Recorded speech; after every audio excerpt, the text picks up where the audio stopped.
గంగాధరం గారు అబ్బాయిని వెతికి తెచ్చినందుకు చాలా థ్యాంక్స్ అండి. It's all right madam. అసలు మీకు థ్యాంక్స్ ఎలా చెప్పాలో మీరు చెప్పాల్సిన థ్యాంక్స్ అన్ని నిన్న ఫోన్ లో చెప్పేశారు. ఇప్పుడు మళ్ళీ థ్యాంక్స్ చెప్పి నన్ను ఇబ్బంది పెట్టకండి. చూడండి, నేను ముఖ్యంగా ఇక్కడికి వచ్చింది మీ థ్యాంక్స్ అందుకోవడానికి కాదు, మిమ్మల్ని ఇంటర్వ్యూ చేయడానికి. ఇంటర్వ్యూనా? ఎందుకు? ఎస్, మీ నుంచి కొన్ని సమాధానాలు రాబట్టి అవి నేను కోర్టులో పుటప్ చేయాలి. చూడండి, నేను అడిగే ప్రశ్నలకు జవాబులు ఈ పేపర్ మీద రాయాలి. మొదటి ప్రశ్నకు సమాధానం ఇక్కడ, రెండో సమాధానం ఇక్కడ, మూడో సమాధానం ఇక్కడ, నాలుగో సమాధానం ఇక్కడ. ఓకే, తీసుకోండి. ఎలా రాయడం? మీరు ఆ ప్రశ్న అడుగుతారు నాకు తెలుసు. తెచ్చా, టేబుల్ తెచ్చా. ఎక్కడ? ఇక్కడ రాసుకోండి.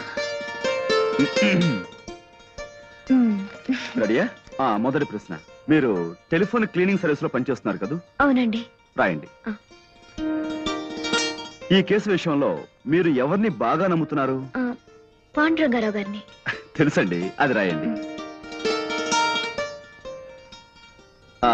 ఈ కేసు కోర్టులో ఎప్పుడు తేల్చొచ్చన్నారు? వచ్చే నెల. రాయండి. మీకు అక్కలు ఎంతమంది అండి? 2. ఆహా, రాయండి. రాశారు కదా, ఇటు ఇవ్వండి.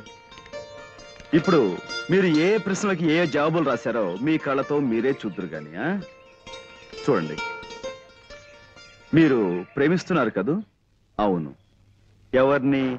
పాండురంగారావు గారిని. తిప్పండి. మీ పెళ్ళెప్పుడు? వచ్చే నెల. మీకెందరు పిల్లలు కావాలి? 2. కంటకని పెడితే పెట్టనుకుంటా. పని ఆపితే మన పని చూసుకుందాం. పదండి పదండి. అయితే మనది రామదండ అన్నమాట. మనం సీతను వెతకాలి. అవును. ఇందులో నా పని ఏంటి? కోతి పని. అంటే హనుమంతుడు అన్నమాట. కోతి పని మాని చేతి పని చేసావనుకో కత్తిరిస్తారు. ఏంటిది? తోకని.